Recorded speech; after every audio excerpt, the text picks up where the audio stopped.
त्याग बहुत जरूरी है। एक वस्तु का त्याग करो। हाँ, एक त्याग है पोशाक। मैं जीन्स नहीं पहनूंगा, मैं टी शर्ट नहीं पहनूंगा, मैं धोती बगलबंदी ही पहनूंगा। हमने त्याग दिए थे आज से 10 साल पहले, आज तक नहीं पहने। रात्रि में कभी कभी खेलने जाते हैं तो टी शर्ट पहन लेते हैं, लेकिन नीचे धोती ही पहनते हैं। जीन्स नहीं पहनी आज तक, कभी पैंट नहीं पहनी। कोई नहीं बता सकता कि महाराज जी ने यहाँ पे पैंट जीन्स पहनी हो, नहीं पहनते, त्याग दिया। और कभी जबरदस्ती कोई पहना भी दे तो ऐसा लगता है मेरी नाक दबा दी हो। मतलब मुझे ऐसा लगने लगा है कि मैं रोम रोम से श्वास लेता हूं, और जीन्स पहन लेते हैं तो ऐसा लगता है अब यहां से तो श्वास ही नहीं ले पा रहे हम ऐसा लगता है नाक घुट गई हो। अब वो त्याग एक बहुत बड़ा त्याग है। क्यों? समाज, संसार और सब लोग आपको देख करके टोक सकते हैं, अरे भाई आजकल ऐसे ही रहते हो, बने रहते हो। पर ये भी इतना बड़ा त्याग नहीं है। त्याग दुर्व्यवहार का, दुर्विचार का। विट्ठल दास जी ने त्याग कर दिया संपत्ति का। बोले जो संपत्ति मेरे परिवार को नष्ट कर रही है वो संपत्ति के पीछे मैं नहीं भागूंगा। और एक बात बताऊं, आप सब इनको जानते हो विट्ठल दास जी को। क्यों? इन्होंने एक प्रसिद्ध कीर्तन की रचना की जिसको पूरा विश्व गाता है।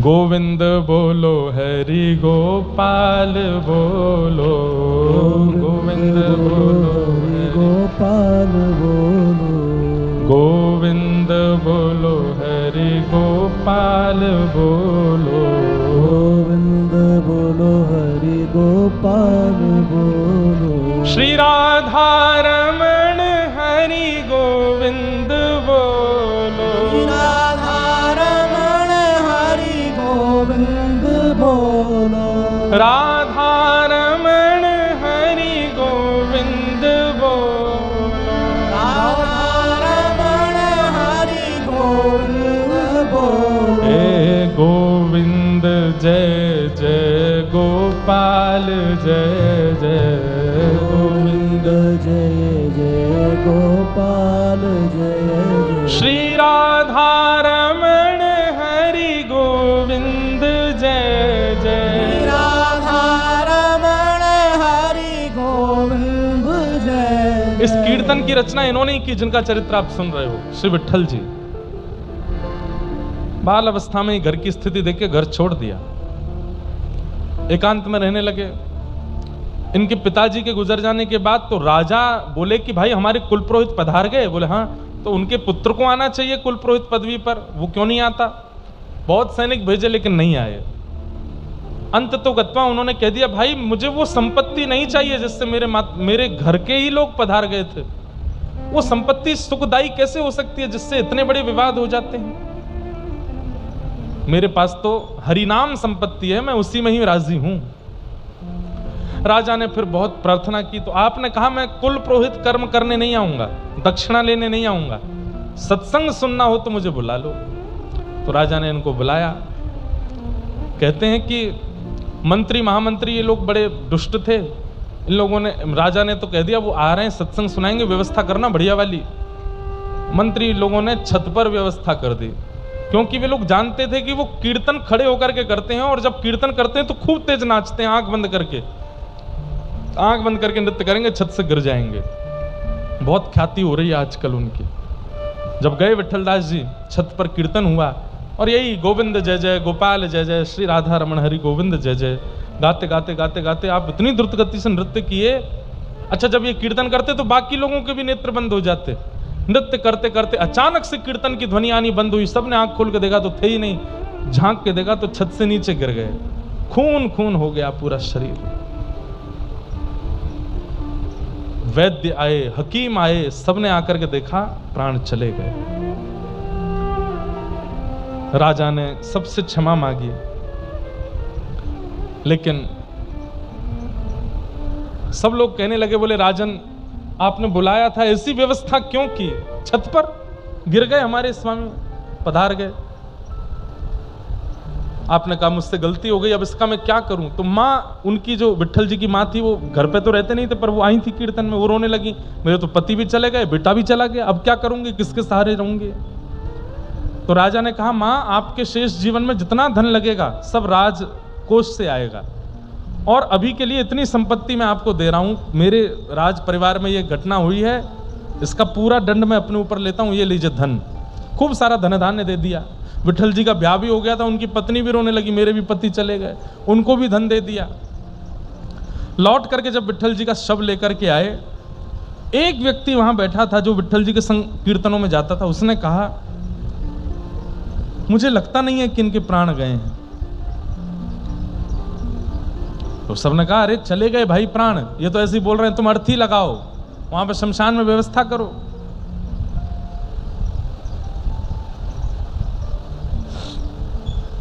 उस व्यक्ति ने कहा आपको जो करना कर लें, 3 दिन आप लोग बस प्रतीक्षा कर लीजिए, मेरे कहे से 3 दिन रुक जाइए बस, और यदि आप फिर भी हठपूर्वक इनका शव लेके गए तो मैं प्राण त्याग दूंगा अपने। सबने कहा ठीक है। 3 दिन तक उनका शव रखा, गोविंद जय जय, गोपाल जय जय, राधा रमण हरि गो, इसी का कीर्तन करते रहे। और 3 दिन बाद वो उठ गए, उठ करके बैठे, अपना सिर पकड़ करके थोड़े बोले ये इतनी तेज दर्द क्यों हो रहा है, और घर परिवार के सब लोग देख करके रोने लगे, अरे हमने तो सोचा आप पधार गए और ऐसा हुआ ऐसा हुआ। उस व्यक्ति को बुलाया, बोले क्या हुआ था, सब बताया, तुम ऐसे छत से गिर गए थे, उसके बाद? बोलो उसके बाद हम तुम्हारा शव ले आए, तुम्हारी माताजी तुम्हारे मरे का सारा धन ले आई, पत्नी भी ले आई, कि तुम चले गए हो, तुम्हारे बाद उनका निर्वहन कौन करेगा? उसी समय अपनी माताजी और पत्नी दोनों का त्याग कर दिया। बोले कि आपको जिस वस्तु की आवश्यकता है उसके पास रहिए, मेरी आवश्यकता नहीं थी, मेरी आवश्यकता केवल इसलिए थी क्योंकि मैं रोटी खिला रहा हूं, मेरी आवश्यकता इसलिए क्योंकि मैं घर चला रहा हूं, और इससे बड़ी मेरी आवश्यकता कोई नहीं है। कान पकड़ के क्षमा मांगते हुए हम आप सबसे निवेदन करते हुए ये बात कह रहे हैं, व्यक्ति के चले जाने पर व्यक्ति गया इसलिए कम रोया जाता है, उससे जो जो फायदे परिवार को थे उसके लिए ज्यादा रोया जाता है। कितने स्वार्थी हैं संसार के लोग। और विट्ठल दास जी को वो बात पता चल गई थी कि बहुत स्वार्थ है इस संसार में। उस समय तो परिपूर्ण रूप से अपने परिवार, पत्नी, माताजी सबका त्याग कर दिया, और जो थोड़ा बहुत उनके पास भी धन था वो भी दे दिया। बोले लो राजकोष से तो तुम्हारा आएगा ही इतना, ये मेरा भी रखो। और सब छोड़ करके विट्ठल दास जी चले गए। उनका कीर्तन इतना प्रिय लगा कि इसी कीर्तन को गाते गाते गाते गाते गाते एक दिन ठाकुर जी उनको मिल गए और अपने निकुंज में लेकर के चले गए। गोविंद जय जय, गोपाल जय जय, राधा रमण हरि गोविंद जय जय। बंधुओं, बुरा नहीं मानिएगा, हम कथाकार हैं, हम भी परिवार में रहते हैं, हम भी गृह गृहस्थी सब चीज का पालन करते हैं, पर किंचित कहीं ना कहीं चित्त को वास्तविकता पता है, सत्य पता है कि इनका क्या संबंध है, ये मेरे साथ क्यों है, ये यहां क्यों है, ये क्यों है, और इन सब का कार्य क्या है, सब कुछ पता है। और सब कुछ पता होकर के निर्वहन कर रहे हैं, बस निभाते हुए चल रहे हैं। यही होना चाहिए एक साधक का जीवन, एक वैष्णव का जीवन, एक भक्त का जीवन। उसको सब सत्य पता होना चाहिए, और पता होते हुए बस उसमें कैसे बोल दूं तो अटपटा लगेगा, नाटक कैसे करना, बस नाटक करके चलो, नाटक करना। ये बात यहां से बाहर अगर कह दूंगा तो कंट्रोवर्शियल हो जाएगा, लेकिन वास्तविकता यही है कि हमको नाटक ही करना है। यहां पर संसार के साथ वही नाटक करते हुए चलना है, वास्तविकता नहीं। वास्तविकता तो केवल ठाकुर जी, केवल श्याम सुंदर, केवल उनके सामने वास्तविक, बाकी सबके सामने नाटकबाज बन जाओ। सत्यम नास्ति तपः शौचम दयादानम न विद्यते उदर भरिणो जीवा बका बराका कूट भाषिण। नारद जी बोल रहे हैं, मैंने पृथ्वी पर आकर के क्या देखा? बोले सत्य नहीं बोलते लोग, तप नहीं करते, भजन नहीं करते, केवल आडंबर कर रहे हैं भजन के नाम पर, पवित्र नहीं है, शौचम नास्ति, दया नास्ति, लोगों के अंदर दया नहीं है, केवल दिखावा है दया का भी। बंधुओं, सब कुछ आज की डेट में दिखावा बनता जा रहा है। सत्य भी दिखावा बनता जा रहा है, तप भी दिखावा बनता जा रहा है, पवित्रता भी दिखावा बनती जा रही है, दया भी दिखावा बनता जा रहा है, दान भी दिखावा बनता जा रहा है। सब कुछ। और जब से सोशल मीडिया का टाइम आ रहा है, जैसे जैसे अब तो दिखावे की पूछो ही मत, हदें पार हो रही, केवल दिखाना है। नहीं, उसकी वास्तविकता में रहो। अभी हम दत्त धाम में थे, वहां सबके फोन बंद करा दिए, जितने लोग आए थे। किसी को भी फोटो खींचना अलाउ नहीं, वीडियो बनाना अलाउ नहीं, केवल भक्ति पथ और दत्त धाम से ही बनेगा जो बनेगा, और उतना ही दिखाया जाएगा संसार को जितना संसार देख सकता है। कई वहां ऐसी गतिविधियां थी जो वहां लोग रह रहे थे उनको पता है, जो बाहर नहीं आई, जो अंदर ही रही। क्यों? क्योंकि संसार भी पचा नहीं पा रहा है, संसार भी उस विषय को ग्रहण नहीं कर पा रहा है, और लोग बाग दिखावे में कोई कमी छोड़ नहीं रहे हैं। कुछ चीजें गोपनीय रखनी बहुत जरूरी है। हमारे गिरधर लाल जी के नित्य दर्शन नहीं मिलेंगे आपको, बहुत कम, कभी कभी कोई दर्शन आ जाए तो ठीक, नित्य दर्शन नहीं डालते कहीं भी। कई बार घर के अंदर कितने बड़े बड़े मनोरथ लाल जी के होते हैं, किसी को नहीं पता चलता, कानों कान भी नहीं खबर पड़ती कि लाल जी का उत्सव हो गया। सब कुछ बताने का नहीं होता, सब कुछ प्रचार का नहीं होता, क्योंकि संसार में आप जैसे प्रचार अगर लग गया ना आपको, ये बात हम सत्य बता रहे हैं, प्रचार यदि लग गया आपके शरीर को तो आप इतने ज्यादा उसके आदी हो जाओगे। आज व्यक्ति को रोटी ना मिले चलेगा, आज व्यक्ति को पानी ना मिले चलेगा, फॉलोअर्स नहीं मिल रहे तो फांसी से लटक रहे हैं, मेरे फॉलोअर्स नहीं बढ़ रहे, मेरे को लोग पसंद नहीं कर रहे, मेरे ये नहीं हो रहा। बहुत खतरनाक जीवन है। मुझे तो लगता है कालांत, इस कलयुग के राक्षस यही हैं, एक दिन यही राक्षस बन जाएंगे। व्यक्ति का जीवन बिना सोशल मीडिया के है ही नहीं। 90% हम लोग सोशल मीडिया में रहते हैं, प्रत्यक्ष संसार में तो हमारा इन्वेस्टमेंट केवल 10% रह गया है। 6:30 बजे से कथा प्रारंभ हुई है, ये शायद आज के दिन में पहली बार होगा ऐसा आप लोगों के साथ कि आप लोग ऐसे बैठे हो, नहीं तो ऐसे ही बैठे रहते हो, यहां से गर्दन झुकी ही रहती है, अभी आप ऐसे बैठे हो। लेकिन नहीं तो लोग खाली ऐसे ही रहते हैं, नीचे ही रहते हैं, सबको झुका दिया अपने आगे।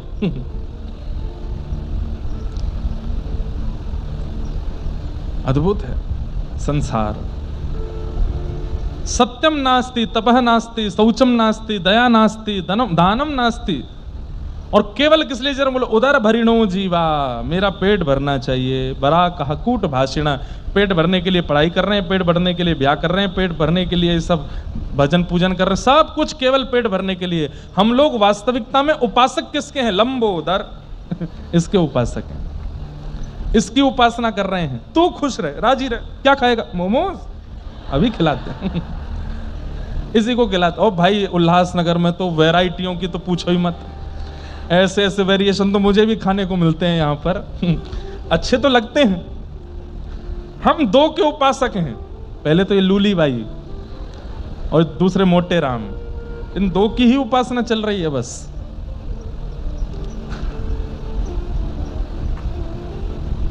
पीने को 56 प्रकार के आइटम है, खाने को 56 भोग उस समय लगे थे भगवान के, अब 56 नहीं है, अब तो 56 प्रकार के पानी पिला देते हैं टिकिया वाले, पानी पूरी वाले। पानी पूरी एक बार में मेरे को कहीं खिलाने वाले आए, बोले महाराज जी पानी पूरी, मैंने लाओ खिलाओ, ये हींग का पानी, ये मीठा पानी, ये खट्टा पानी, ये थोड़ा उससे कम खट्टा पानी, ये थोड़ा मिर्च वाला तीखा पानी, ये उसका। मैंने कितने पानी हैं?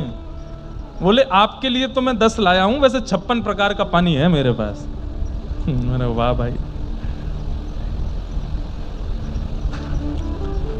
गोस्वामी तुलसीदास जी विनय पत्रिका में एक पद गाते हैं, जो मोहे राम लागते मीठे, जो मोहे राम लागते। देखो हम भी खा लेते हैं, हम भी पानी पूरी पाते हैं, हमें भी कुछ बढ़िया सात्विक बनाया जाए, ठाकुर जी भोग लगे तो पाते हैं, पर उसके पीछे नहीं पड़े रहते कि यही चाहिए, यही खाना है, नहीं तो नहीं चले। दत्त धाम नासिक में अगर प्रसाद आपने पा लिया, 2-3 दिन बाद हमारे कई परिकर के लोग वो प्रसाद ही नहीं पाते थे। क्यों? सात्विक है, बिल्कुल सात्विक, सामान्य प्रसाद। 30 दिन 2 समय वही प्रसाद पा करके रहे, इस पे कोई अभिमान नहीं कर रहे हैं। पर एक बात बता रहा हूं, कई लोग इसलिए डर के मारे हमारी परिकर के एक दो लोग तो दत्तधाम आए नहीं। क्यों? वहां प्रसाद बड़ा सिंपल मिलता है, सामान्य मिलता है। भैया तुमको राम नाम मीठा लगा नहीं है, कृष्ण नाम मीठा लगा नहीं है, गुरु नाम मीठा लगा नहीं है, इसलिए संसार के रसों में भटक रहे हो। गोस्वामी तुलसीदास जी कह रहे हैं, जो मोहे राम लागते मीठे, जो मोहे राम लागते तो 60 रस सब रस रस अनरस, तो 60 रस सब रस रस रस, तो 60 रस अनरस तब रस रस, तो 60 रस सब रस रस अनरस, है जाते सब सीठे, है जाते सब सीखे, जो मोहे राम लागते मीठे, जो मोहे राम लागते। हमारे व्रज के एक महात्मा, अब सोचिए, जिनको कृष्ण नाम लग जाता है, राम नाम लग जाता है, राधा नाम जीभ पर लग जाता है, पर उनको संसार की विषय वस्तु देखने की इच्छा नहीं होती। पवा दो, कोई बात नहीं, पालेंगे थोड़ा रस के लिए, लेकिन उसी के पीछे ही पड़े रहें, ऐसा नहीं। वड़ा पाव के लिए पागल हैं लोग बंबई में, क्या मिल रहा है उसमें? मैंने एक बात कहीं कथा में सुनाई थी, एक हमारे प्रेमी वृंदावन में, वो बोले कहाँ हो? मैंने बंबई। बोले सुनो कितने बजे की फ्लाइट है? मैंने कहा इतने बजे की। बोले मैं दिल्ली आ जाऊं। मैंने क्यों? बोले वहां से वड़ा पाव ले आओ और जगह का नाम बताओ, वहां से ले आओ। अरे तो मैंने कहा आप दिल्ली क्यों आ रहे हो? मैं वृंदावन आऊंगा, भेज दूंगा घर भाई आपके। अरे नहीं नहीं नहीं, वृंदावन आते आते थोड़ा और बासा हो जाएगा ना, तुम खरीदना। और सुनो फ्लाइट कितने बजे की? मैंने 5:30 4:30 पहुंचोगे एयरपोर्ट में, उसको 3:30 बजे ही लेना। 3:30 बजे लेकर के 4:30 एयरपोर्ट पहुंचना, 5:30 फ्लाइट में बैठना, 8 बजे जब दिल्ली उतरोगे एयरपोर्ट में बाहर निकल, ज्यादा नहीं 4 घंटे की उम्र ही हुई होगी उसकी, तो खाने में सुख मिलेगा। वृंदावन आओगे तो 2 घंटा और बूढ़ा हो जाएगा बड़ा पाव। मैंने कहा वाह रे भैया, ऐसे ऐसे लोग हैं। बंधुओं 3-4 बड़े खतरनाक इंद्रियां हैं हमारे शरीर में। एक तो आंख, दूसरी जीभ, और 2 उपस्थ गुप्त इंद्रिय। ये 4 बड़ी खतरनाक इंद्रियां हैं।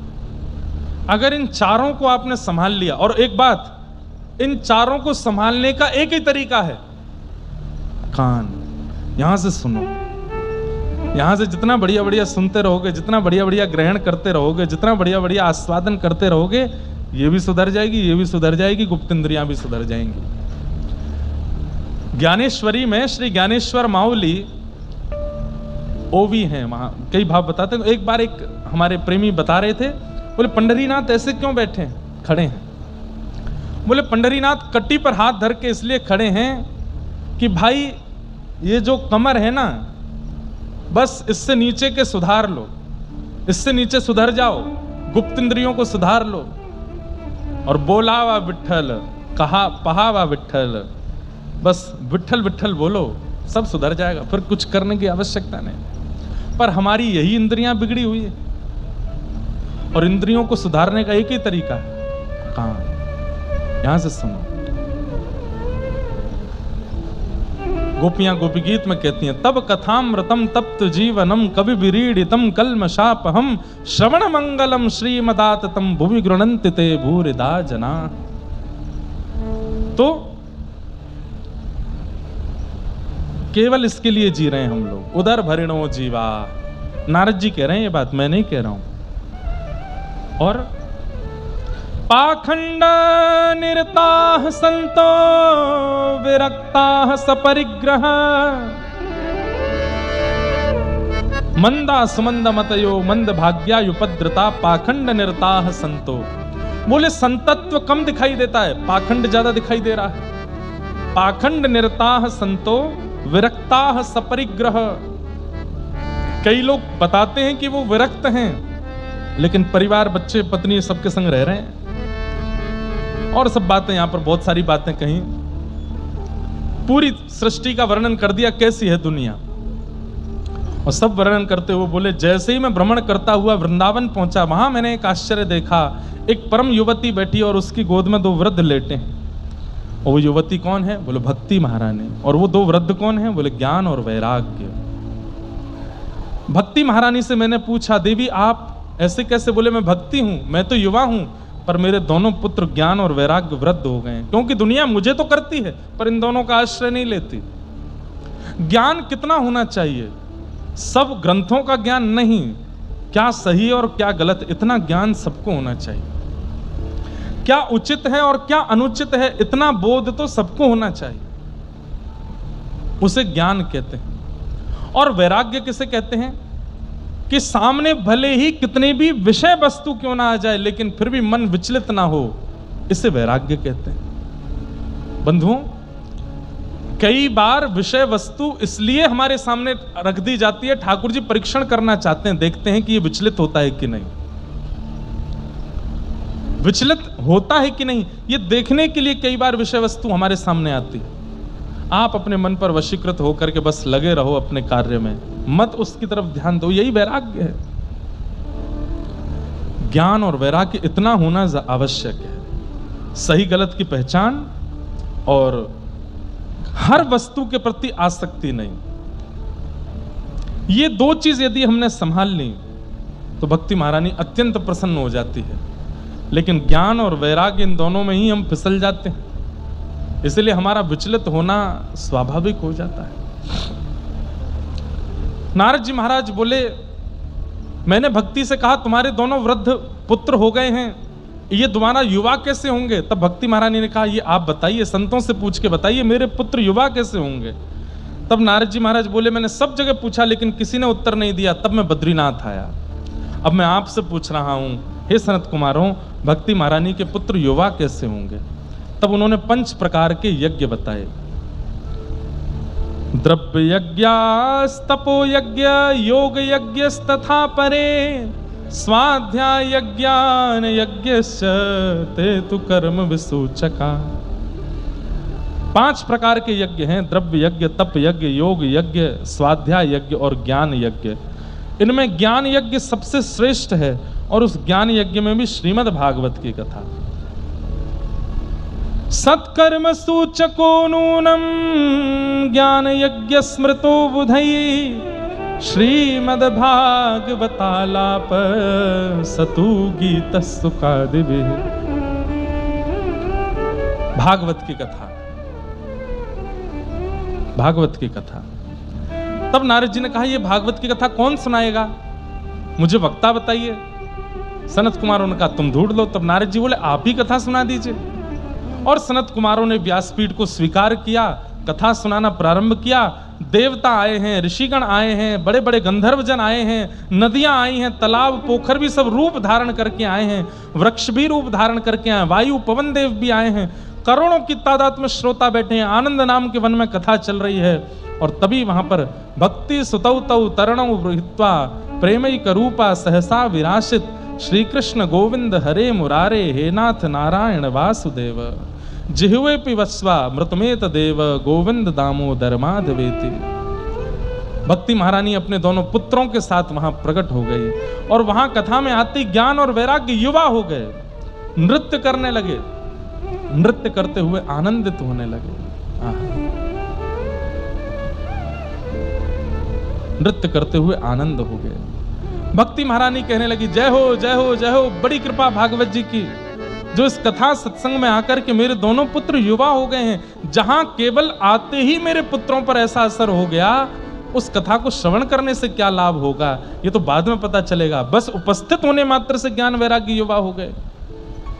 अब मैं कहां बैठूं इस कथा में, कृपा करके मुझे बताओ। तब नारद जी ने कहा, हे भक्ति महारानी, आपके लिए एक सबसे श्रेष्ठ स्थान है। बोले क्या? कि भक्तेषु गोविंद स्वरूप कर्त्री, प्रेमयी कधर्त्री भवरोग हंत्री, सात्वां चतिष्ठ स्वसुधैर्य संशया, निरंतरम वैष्णव मानसानी। हे भक्ति महारानी, आप जितने भी वैष्णव श्रोता बैठे हैं, इन सबके चित्त में जाकर के विराजमान हो जाओ। क्यों? आपके चित्त में विराजने से क्या होगा? सकल भुवन मध्य निर्धनास्ते धन्या निवसति हृदतेषां श्री हरिर्भक्तिरेक हरिरपि निजलोकं सर्वथा तो विहाय प्रविशति हृदतेषां भक्ति सूत्रोपनद्ध। बंधुओं, कितनी सुंदर बात यहां नारद जी बता रहे हैं कि भगवान का सूत्र जो है वो लक्ष्मी से बंधा है। गठ जोड़ा बोलो, जैसे विवाह होते समय वर और वधू का गठ जोड़ा हो जाता है, तो ठाकुर जी का गठ जोड़ा हो रखा है लक्ष्मी जी से। लेकिन अधिकतर कैसे चलते हैं? ठाकुर जी आगे आगे चलते हैं, लक्ष्मी पीछे पीछे चलती हैं, और लक्ष्मी के पीछे पूरा ब्रह्मांड चलता है। मैं भी लक्ष्मी के पीछे, आप भी लक्ष्मी के पीछे, संसार का हर व्यक्ति लक्ष्मी के पीछे ही चल रहा है, सबको लक्ष्मी चाहिए। तो लक्ष्मी के पीछे चलने वालों को ठाकुर जी का दर्शन नहीं हो पाता। क्यों? क्योंकि लक्ष्मी के आगे ठाकुर जी चलते हैं। हाँ, लक्ष्मी किसी को कृपा कर दे तो पकड़ करके यदि अपने आगे कर दे, तो लक्ष्मी अगर अपने आगे किसी व्यक्ति को कर दे तो ठाकुर जी का दर्शन हो सकता है। लेकिन यहां पर नारद जी महाराज एक और बढ़िया सूत्र बता रहे हैं। बोले ठाकुर जी के एक गठ जोड़ा नहीं है, दो हैं। बोले एक लक्ष्मी के साथ है और एक भक्ति के साथ है। लेकिन यहां पर कैसे चलते हैं? बोले सबसे पीछे लक्ष्मी, लक्ष्मी के आगे ठाकुर जी और ठाकुर जी के आगे भक्ति। अब देखो क्या कह रहे हैं। बोले व्यक्ति लक्ष्मी के पीछे भागेगा, लक्ष्मी कृपा करके अगर चाहेगी तो अपने आगे ले लेगी, तो ठाकुर जी के पीछे हम हो जाएंगे। लेकिन यदि हम भक्ति के पीछे चलने लग जाएं, तो भक्ति क्या करती है? भक्ति उस बालक को पकड़ करके अपने आगे रखती है। तो फिर स्थिति क्या हो जाती है? बोले सबसे आगे भक्त, भक्त के पीछे भक्ति, भक्ति के पीछे भगवान, भगवान के पीछे लक्ष्मी। अनुब्रजाम में हम नित्यम पूये ये तन्य रेणु विहि। सीधी बात धीमे से बोल दूं, हमें ठाकुर जी के पीछे नहीं चलना है, ऐसा भजन करना है कि ठाकुर जी हमारे पीछे पीछे चले। हरि पाछे पाछे फिरें, हरि संग संग लगे रहें। मीराबाई का एक पद है, ओ माई मेरे श्याम लगो संग डोले, माई मेरे श्याम लगो संग डोले। अरे श्याम लगो संग, श्याम लगो संग, श्याम लगो संग, श्याम लगो संग, श्याम लगो संग डोले, माई मेरे श्याम लगो संग। अच्छा, एक उदाहरण दूं, ध्यान से सुनिएगा। हम घर पे किसी काम करने वाले को रख दें, रोटी बनाने वाले हों, झाड़ू पोंछा करने वाले हों। प्रारंभ में हम स्वामी की तरह रहते हैं और वो सेवक की तरह, लेकिन धीरे धीरे वो सेवक इतनी बढ़िया सेवा करता है, घर चमचमा के रखता है, रोटी इतनी बढ़िया स्वादिष्ट बनाता है, सब्जी बनाता है, सब सामग्री सिद्ध करता है। एक समय आने पर क्या होता है, अब उसके बिना हम रह नहीं पाते हैं। 10 दिन के लिए गांव चला गया तो पतले हो गए महाराज। क्यों? रोटी खाई ही नहीं जा रही है, वो बनाता तो ही आनंद आता है। ऐसे ही ठाकुर जी की सेवा, प्रारंभ में वो स्वामी रहेंगे, आप दास रहोगे, लेकिन करते रहो करते रहो करते रहो। एक दिन ऐसा आएगा कि आप एक दिन के लिए दूर जाओगे, ठाकुर जी बेचैन हो जाएंगे। और यही तो करना हमें, हम कितने दिन बेचैन रहे उनके लिए। ऐसी स्थिति कर दो ठाकुर जी बेचैन हो हमारे लिए। हे थारी नौकरी में चूक कोनी, राखू मान सावरिया, राखू मान सावरिया, चाकर राखो जी। हे गिरधारी माने चाकर राखो, हे बनवारी माने चाकर राखो, हे गिरधारी माने चाकर राखो, ओ गिरधारी माने चाकर राखो। गाओ भाव से। थारी चाकरी में चूक कोनी, राखू मारा सावरिया, राखू मारा सावरिया, चाकर राखो जी। गिरधारी माने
दर्शन पाऊं खर्ची चांदनी में दर्शन पाऊं खर्ची।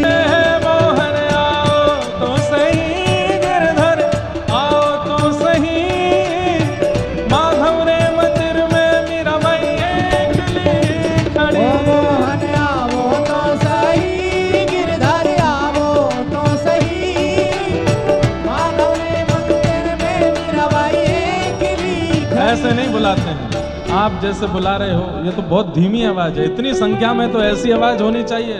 हे मोहन हे गिरधर हे मोहन आओ तो सही गिरधर आओ तो सही माधव रे मंदिर में मीराबाई अकेली खड़ी। मोहन आओ तो सही गिरधर आओ तो सही माधव रे मंदिर में मीराबाई अकेली खड़ी। हे मोहन आओ तो सही गिरधर आओ तो सही माधव रे मंदिर में मीराबाई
पहलो दिन है आज ही नहीं दिखाओ कि हाँ उल्लास नगर वाले उल्लास में हैं। भुजा उठा के हे मोहन हे गिरधर हे मोहन आओ तो सही गिरधर आओ तो सही माधव रे मंदिर में मीराबाई अकेली खड़ी। मोहन आओ तो सही गिरधर आओ तो सही माधव रे मंदिर में मीराबाई अकेली खड़ी। मोहन आओ तो सही गिरधर आओ तो सही माधव रे मंदिर में मीराबाई अकेली खड़ी। मोहन आओ तो सही गिरधर आओ तो सही माधव रे मंदिर में मीराबाई अकेली खड़ी। ठेकवा तो सावरा में पग पायल बन जाऊं देखो तो सावरा में पग पायल बन जाऊं। ठेकवा तो सावरा में पग पायल बन जाऊं देखो तो सावरा में पग पायल बन जाऊं। अरे नाचन लागे सावरों के लागे सावरों हाँ नाचन लागे सावरों के लागे सावरों ओ मैं तो चरणा से लग जाऊं रे मैं तो से लग जाऊं रे। मैं तो चरणा से लग जाऊं रे। चरणा से लग हे मोहन हे गिरधर हे मोहन आओ तो सही गिरधर आओ तो सही माधव रे मंदिर में मीराबाई अकेली खड़ी। आओ तो सही गिरधर आओ तो सही माधव रे मंदिर में मीराबाई अकेली खड़ी। हे मोहन आओ तो सही गिरधर आओ तो सही माधव रे मंदिर में मीराबाई अकेली खड़ी। मोहन आओ तो सही गिरधर आओ तो सही माधव रे मंदिर में मीराबाई अकेली। और आप कह दो बस नाथ जो कह दोगे सो बन जाएंगे, जिधर भेज दोगे उधर चले जाएंगे, बस आपके कहने की देर है। ऐसा विश्वास ठाकुर जी को दिलाओ। थे कि वो तो सावरा में जल यमुना बन जाऊं देखो तो सावरा में जल यमुना जा तो रहे हैं। इसका मतलब है पूर्ण समर्पण ठाकुर जी के लिए। ठाकुर जी बोले कहीं मेरे मन में कुछ ऊधम आ गया तो करने के लिए, तो ठाकुर जी से कहना तैयार हैं हम, आप कर लो बस, लेकिन याद रहे खिलौना हम ही रहने चाहिए, बदलना नहीं। हे कहो तो सावरा में जल यमुना बन जाऊं, हे कहो तो सावरा में जल यमुना बन जाऊं, हे कहो तो सावरा में जल यमुना बन जाऊं, हे कहो तो सावरा में जल यमुना बन जाऊं। ओ नावण लागे सावरो जे, नावण लागे सावरो जे, नावण लागे सावरो जे, नावण लागे सावरो। मैं तो अंग अंग लग जाऊं रे, मैं तो अंग अंग लग जाऊं, मैं तो अंग अंग लग जाऊं रे, तो अंग अंग लग जाऊं। हे मोहन हे गिरधर, हे मोहन आओ तो सही, गिरधर आओ तो सही, माधव रे मंदिर में मेरा मैया खड़ी मोहन आओ तो सही, गिरधर आओ तो सही, माधव रे मंदिर में मीराबाई खड़ी। मोहन आओ तो सही, गिरधर आओ तो सही, माधव रे मंदिर में मेरा मैया खड़ी। मोहन आओ तो सही, गिरधर आओ तो सही, माधव रे मंदिर में मीराबाई खड़ी। भजो गोविंद राधे गोपाल राधे, गोपाल राधे, भजो गोविंद राधे गोपाल राधे, गोपाल हे राधे। भजो हे गाओ राधे राधे गोविंद गोविंद राधे, भजो राधे राधे गोविंद गोविंद राधे, हरि गोविंद राधे गोपाल राधे, भजो गोविंद राधे गोपाल राधे,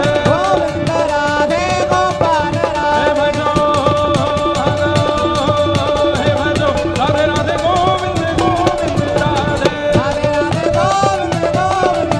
भजो राधे राधे गोविंद गोविंद राधे, हे भजो राधे राधे गोविंद गोविंद राधे, हरि राधे राधे गोविंद गोविंद राधे, हे भजो राधे राधे गोविंद गोविंद राधे। जय जय श्री राम, जय जय श्री राम, जय जय श्री राम।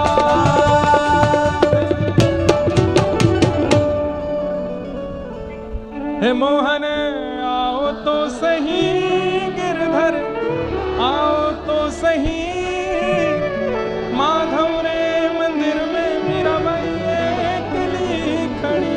मोहन आओ तो सही, गिरधर आओ तो सही, माधव रे मंदिर में मीराबाई अकेली खड़ी। होठे कहो तो सांवरा में पग पायल बन जाऊं, थे कहो तो सांवरा में पायल बन जाऊं। अरे नाचन लागे सांवरो जे, नाचन लागे सांवरो जी, अरे नाचन लागे सांवरो जे, नाचन लागे सांवरो। ओ मैं तो चरणा से लग जाऊं रे, मैं तो चरणा से, लग जाऊं रे, मैं तो चरणा से लग जाऊं रे।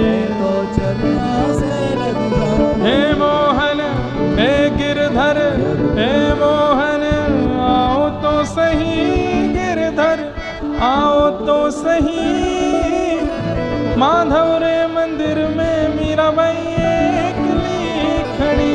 मोहन आओ तो सही, गिरधर आओ तो सही, माधव रे मंदिर में मीराबाई अकेली खड़ी। ओ राधा गिरधर लाल की।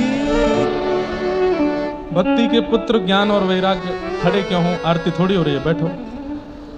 ज्ञान और वैराग्य दोनों युवा हो गए। भक्ति सुतौ तौ तरणौ गृहीत्वा प्रेमैक रूपा सहसा विरासित। श्री कृष्ण गोविंद हरे मुरारे नाथेति नामा निमुहुर वदन्ति। आगे भागवत जी के महात्म्य में नारद जी महाराज ने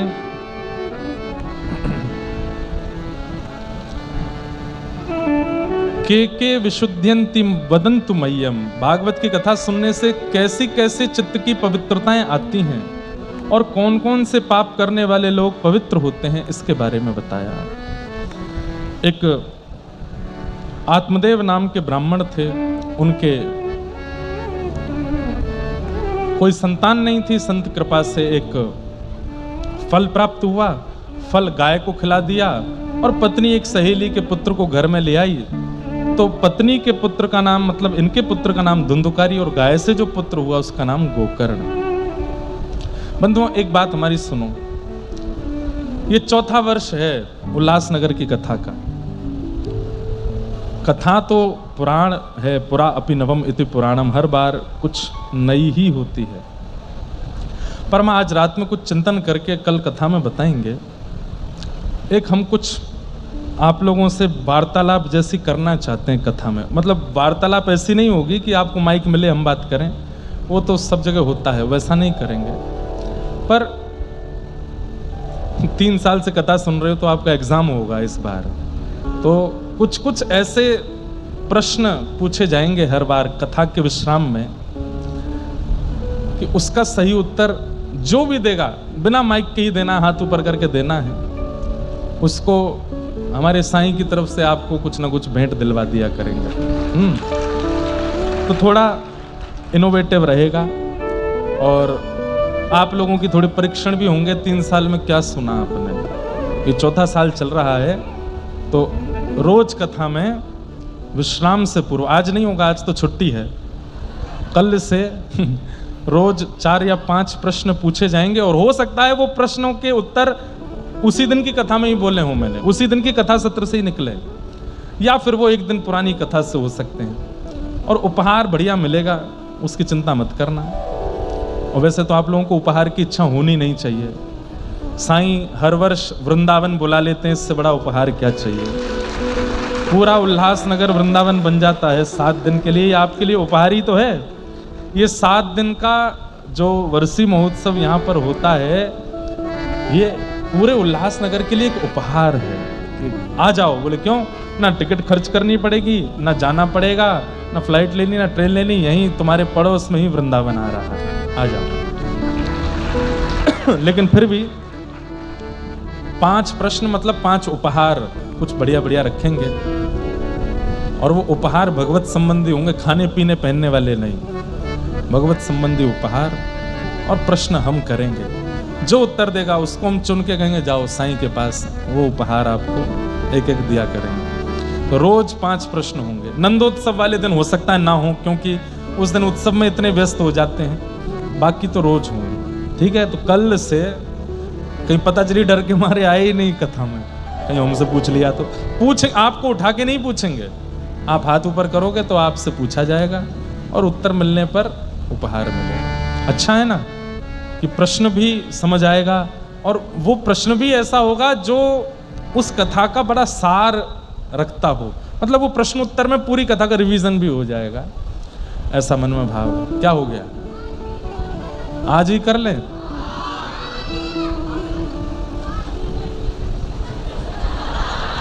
हम पे बहुत खतरनाक प्रश्न आते हैं। जनाबाई के माता पिताजी का नाम बताओ। ऐसे प्रश्न तो मैं करूंगा ही नहीं, उनके माता पिता कौन है। ये तो जनरल नॉलेज वाले होते हैं। वो नॉलेज हो जिससे मन बुद्धि दोनों कुछ तीव्रता को प्राप्त हो। आज तो छुट्टी रहने दो, कल से ही करेंगे। फिर दोबारा बोल रही हो, फिर हम कुछ पूछ लेंगे, फिर नहीं बता पाओगी। इसलिए ब्रजवासियों से पंगा नहीं। ब्रजवासी यदि कहे तो कल आज नहीं। हाँ, याद हमको आप दिला दिया करना। अगर हम जल्दी जल्दी में भूल जाएं, कथा पूरी करने लग जाएं और आरती की तरफ बढ़ें, तो आप न महाराज जी वो क्वेश्चन तो करो, तो प्रश्न हम करेंगे, कल से करेंगे, थोड़ा और आनंद आएगा। युवा इतने सारे आते हैं, इनको थोड़ा प्रोत्साहन मिलेगा, थोड़े कुछ और नई जानकारियां प्राप्त होंगी, अच्छा लगेगा। तो इसलिए ये 4th ईयर है कथा का, कुछ प्रश्नोत्तर जैसा करेंगे और बहुत सात्विक, कोई आडंबर या बहुत ज़्यादा दिखावा का रूप में, बहुत सामान्य सरल रूप से उसको करेंगे। तो इस प्रकार आत्मदेव जी के यहाँ 2 पुत्र हो गए, पहला धुंधुकारी और दूसरा गोकर्ण। धुंधुकारी दुष्ट हुआ, गोकर्ण पंडित ज्ञानी बने। बंधुओं, दुर्जन संग न दे विधाता, ताते भलो नरक को वासा। एक दुर्जन व्यक्ति का संग कभी ठाकुर जी हमको ना दें, उससे बढ़िया तो नरक दे दें हमको। लेकिन आजकल इतनी दूषितता संसार में आ गई कि दुर्जन का संग ही सबसे अच्छा लगता है हम लोगों को। जो खाता है, पीता है, उल्टे सीधे काम करता है, उसी के संग रहना अच्छा लगता है। धुंधुकारी ऐसा दुर्जन कि माता पिता घर छोड़ करके चले गए, माँ ने प्राण त्याग दिए, पिताजी घर छोड़ के चले गए। वन में जाकर के भागवत जी का पाठ करते हुए भगवत धाम की प्राप्ति करने लगे। गोकर्ण जी महाराज ने आकर के उनको ज्ञान उपदेश दिया। देहे स्थिमां सरुधिरे भिमतिं त्यजत्वं, जाया सुतादिषु सदा ममतां विमुञ्च, पश्यानि समजगदिदं क्षणभङ्गुनिष्ठं, वैराग्यरागरसिको भवभक्तिनिष्ठ। देहस्थिमां सरुधिरे भिमतिं त्यजत्वं। तो गोकर्ण जी महाराज ने यहां पर बहुत अच्छा ज्ञान दिया। पिताजी, हम लोगों को कष्ट देने वाली 2 ही वस्तु हैं संसार में, ध्यान से सुनो। हम लोगों को कष्ट देने वाली 2 ही वस्तु हैं संसार में। कौन कौन सी? पहला अहमता और दूसरा ममता। अहमत्व और ममत्व, ये 2 ही कष्ट देते हैं। अगर ये हमारे जीवन में, तो हमसे ज्यादा दुखी कोई नहीं है। और अगर अहमत्व और ममत्व हमारे जीवन में नहीं, तो हमसे ज्यादा सुखी कोई नहीं है संसार में। अब आप पूछेंगे अहमत्व ममत्व किसे कहते हैं? तो सुनो, अहमत्व का मतलब कि मैं कुछ हूं, मेरा कोई अस्तित्व है। ये जिसके भी अंदर है वो दुखी ही रहता है हमेशा। मैं एक महाराज हूं, मैं एक नेता हूं, मैं एक एक्टर हूं, मैं इतना धनवान आदमी हूं, मैं इतना बुद्धिमान हूं, इतना नॉलेजेबल हूं, इतना सुंदर हूं, या कुछ भी, अपने गुण का एक सूक्ष्म अहम जिसके चित्त में है कि मैं कुछ हूं, वो व्यक्ति दुखी है। चैतन्य महाप्रभु अपने शिक्षाष्टक में कहते हैं, तृणादपि सुनीचेन, अपने आप को तृण से भी छोटा मानो। क्यों? बोले आंधी आने पर बड़े बड़े पेड़ गिर जाते हैं, पर तृण नहीं हिल पाता। भयंकर तूफान आया, 80 किलोमीटर प्रति घंटे की रफ्तार, 50 किलोमीटर प्रति घंटे की रफ्तार से हवा चल रही, बड़े बड़े पेड़ धराशायी हो जाते हैं, लेकिन छोटी छोटी घास कुछ नहीं होता, उनको हिलती रहती हैं और पूरा तूफान जाने के बाद खड़ी रहती हैं। इसलिए मैं कुछ हूं, ये अहम चित्त से निकाल दीजिए। कुछ आपको दुनिया बोलने भी लगे ना, नहीं तुम कुछ हो भाई, तुम कुछ हो, तो भी मत मानो कि मैं कुछ हूं ना, मैं कुछ नहीं हूं। अहमत्व, इसको आने मत दीजिए जीवन में। और दूसरा ममत्व, ये मेरा है, कुछ भी आपका नहीं है इस संसार में, ना पत्नी, ना पुत्र, ना संपत्ति, ना परिवार, कुछ नहीं है आपका। इसलिए मैं कुछ हूं, ये बुद्धि मत में मत आने दो, और मेरा कुछ है, ये बुद्धि मन में मत आने दो। ये 2 चीजें अगर आपके जीवन में नहीं है, आपसे ज्यादा सुखी संसार में कोई नहीं। कौन दुखी करेगा आपको? मान लो कल मुंबई गए, वहां किसी ने अपमान कर दिया, तो अपमान में बुरा तो तभी लगेगा जब अपने आप को कुछ मानते हो। मानते ही नहीं हो तो करते रहो अपमान, बुरा ही नहीं लगेगा। इस शरीर के साथ कुछ भी हो जाए बुरा नहीं लगेगा। क्यों? हम इसको कुछ मानते ही नहीं है, इसका कोई अस्तित्व नहीं है हमारे लिए। तुम्हारे लिए कष्टदायी होगा, तुम्हें लगता होगा कि हमें कष्ट हो रहा है, पर हमें नहीं होता।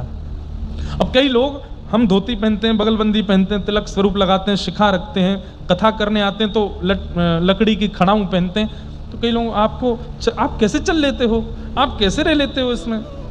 मैंने कहा सेम वैसे ही मुझे आपको देख के लगता है, जीन्स कैसे पहन लेते हो, फटे हुए कपड़े कैसे पहन लेते हो, अंग प्रदर्शन कैसे कर देते हो। उन्हें लगता है कि हम दुखी हैं, पर दुखी नहीं है, हमसे ज्यादा प्रसन्न कोई नहीं है। धोती से बढ़िया वेंटिलेशन नहीं हो सकता दुनिया में कोई। क्या बढ़िया है, बगलबंदी जब हवा आती है तो यही उड़ के सारी हवा भीतर जाती है, रोम रोम को वायु का अनुभव होता है। इससे बढ़िया वेंटिलेशन क्या हो सकता है? धोती, इससे बढ़िया काम की चीज दुनिया में है ही नहीं। रात में नींद आ रही है, चद्दर नहीं है, ओढ़ के सो जाओ। गद्दे में चद्दर नहीं बिछी, इसी को बिछा के सो जाओ। आसन नहीं मिल रहा है तो आप धोती अगर पहने हो तो बिना आसन के भी बैठ सकते हो। वैसे ऐसा नियम नहीं है, पर धोती पहनी है तो बिना आसन के भी बैठ सकते हो। सब चीज में पवित्र है, सब कुछ है। कहीं कुछ पर्दा वाला काम है, पर्दा भी बन जाता है, चद्दर भी बन जाती है, रजाई भी बन जाती है। लड़ाई झगड़ा हो जाए तो धोती का एक भाग खोल के उसी में पत्थर बांध के मार दो किसी को, लड़ाई में भी बढ़िया वो बन जाती, क्या बोलते हैं उसको, आयुध। सब कुछ है। तो अब इसके गुण कहां तक बताए जाएं? सारे गुण ही गुण हैं। तो लोगों को लगता है कि भाई ये कैसे चलते हैं, कैसे रहते हैं। किसी को पहली बार धोती पहना तो पैंट पहनने वाले को मुझसे तो चला ही नहीं जा रहा, वे तो लगा 2 बार गिर जाऊंगा, कुछ है ही नहीं ऐसा, पर लगने लगता है। तो कई लोगों को, भक्तों को देख करके लगता है कि भाई ये कितने दुखी हैं, पर वो दुखी नहीं है। क्यों? क्योंकि वो देह के अभिमान में रहते ही नहीं है, उनको देह की ज्यादा परवाह होती नहीं है। तो प्रसन्न रहने के 2 सूत्र हैं, इन 2 चीजों को जीवन में मत आने दो। पहला अहमत्व, कि मैं कुछ हूं, मैं कुछ भी नहीं हूं, मेरा शरीर कुछ भी नहीं है। हाँ, इसको स्वस्थ रखना है क्योंकि भजन बहुत करना है इसलिए, बाकी ये शरीर मेरा है, सदा मेरे पास रहने वाला, ये अहमत्व मेरे अंदर नहीं। और दूसरा, मेरा कोई नहीं, यहां कोई नहीं अपना, यहां कोई नहीं अपना, मेरी अपनी वृषभानु दुलारी, मेरी अपनी वृषभानु दुलारी, मेरी अपनी वृषभानु दुलारी, ओ मेरी अपनी वृषभानु दुलारी, ओ जहाँ विराज राधा रानी, जहाँ विराज राधा रानी, ओ मन हट्यो है दुनियादारी से, ओ मन हट्यो है दुनियादारी से, ओ जहाँ बहे खारा पानी, ओ जहाँ बहे खारा पानी, ओ मेरो मन लगो बरसाने में, जहाँ विराजे राधा रानी, ओ मेरो मन लगो बरसाने में, जहाँ विराजे राधा रानी। बैनर मुझो प्रेम लगो, बैनर मुझो प्रेम जो लगो, हे मुरलिया वाले कृष्ण सा, मुरलिया वाले कृष्ण सा, हे मुरलिया वाले मोहन सा, मुरलिया वारे मोहन सा, हे कलाधारी, ओ कलाधारी कृष्ण सा, हे बैनर मुझो प्रेम लगो, हाँ अध्युम जो प्रेम लगो। सिंधियों के बीच में सिंधी गाया तो कम आवाज आई, हिंदी गाया तो ज्यादा आवाज आई। बरसाने के ज्यादा हैं यहाँ पे। अच्छा, तो क्या बता रहा था मैं? हाँ, यहाँ कोई नहीं। तो 2 चीजें, मैं कुछ नहीं हूं और मेरा कोई नहीं। मेरे हैं तो केवल और केवल ठाकुर जी, मेरे हैं तो मेरे सदगुरु हैं, मेरे हैं तो केवल ये प्रहलाद, ध्रुव, ये भक्त ही मेरे हैं, मीराबाई, जनाबाई, इन्हीं से संबंध मान लो। जैसे हाँ, एक कितना बढ़िया उत्तर आया दिमाग में, वो तो माताजी जिन्होंने पत्र लिख के भेजा कि मैं घर के सारे ठाकुरों को संबंध मान के बैठी हूँ, कोई काका मामा चाचा ना, ठाकुर जी से एक ही मानो, बाकी सब भक्तों से संबंध बना लो। मीराबाई कौन है? बुआ जी हैं हमारी। जनाबाई कौन है? चाची हैं। तुकाराम जी कौन है? वो तुकाराम जी बात बात पे शिक्षा देते रहते हैं, बड़े पापा हैं, बड़े ताऊ जी। और ज्ञानेश्वर माउली कौन है? बोले तो है तो माउली मैया है हमारी, मैया है माउली। सूरदास जी कौन है? बोले मेरे सखा हैं। क्यों? नेत्र हो ना होते हुए भी राह दिखाते हैं, रास्ता दिखाते हैं। भक्तों से संबंध मानो। हम एक ऐसा मंदिर देखना चाहते हैं किसी के भक्त के घर पे कि ठाकुर जी तो एक ही विराज रहे हैं, पर भक्तों के खूब सारे स्वरूप हैं। श्री मीराबाई भी बैठी हैं, सूरदास भी बैठे हैं, तुकाराम जी भी बैठे हैं, ज्ञानेश्वर जी भी बैठे हैं, जनाबाई भी बैठी हैं, और सक्कूबाई भी बैठी हैं, मीराबाई भी बैठी हैं, सब बैठे हैं। उस घर के ठाकुर जी बड़े प्रसन्न रहते होंगे जहां भक्तों के बीच में ठाकुर जी, और उन सब से संबंध मान लो। फिर देखो एक नई परिपाटी होगी, कितना आनंद आएगा। सब आपके सखा हैं, और फिर उन सखा से आपको जब भी बात करनी हो, जैसे मीराबाई से कुछ बात करनी है तो मीराबाई के पदों के ग्रंथ ले आओ, कहीं से भी खोलो, बोले भाई साहब मुझसे बात करो, और वो पद पढ़ने लगो। उस पद में कोई ऐसी ही बात आएगी जो भाई साहब आपको आज्ञा करना चाहते होंगे। तुकाराम जी के सुंदर सुंदर अभंग लेकर के, मराठी आती है तो कहीं से भी तुकाराम जी का कोई अभंग खोलो, क्या आज्ञा कर रहे हैं तुकाराम जी, मैं अपनी भक्ति को श्रेष्ठ कैसे बनाऊं, सूरदास जी मुझे बताओ, कोई भी खोलो पढ़ो। ऐसे एक नवीनता आ सकती है आपकी भक्ति मार्ग में। ऐसा करो, ठाकुर जी से एक ही संबंध बनाओ, भक्तों से अनेक बना लो। तो मैं कुछ नहीं हूं और मेरा कोई नहीं है, ये दो संबंध जिसके हैं वो परम प्रसन्न है संसार में। ये बात कौन बता रहे हैं? ये बात गोकर्ण जी अपने पिताजी को समझाते हैं। तब इनके पिताजी महाराज इस बात को सुन करके आनंदित होते हैं। धुंधुकारी मृत्यु के पश्चात प्रेत बना, गोकर्ण जी ने भागवत की कथा सुना करके उसको मुक्त किया। इस प्रकार से भागवत जी के महात्म को हम विराम देते हैं। असारे संसारे विषय विष संज्ञा कुलधिय,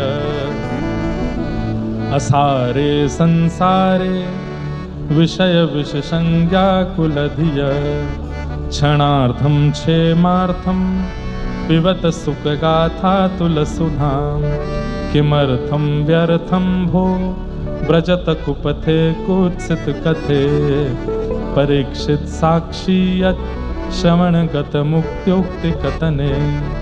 इस सार रूपी संसार में केवल भगवान नाम भगवान कथा ही एकमात्र सार है। ऐसे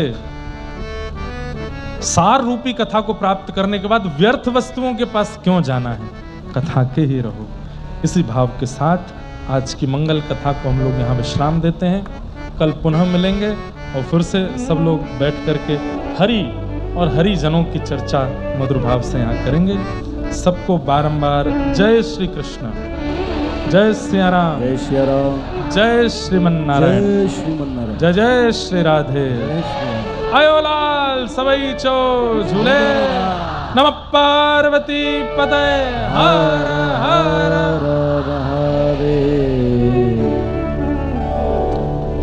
गोपाल राधा कृष्ण गोविंद गोपाल राधा कृष्ण गोविंद, गोपाल राधा कृष्ण गोविंद।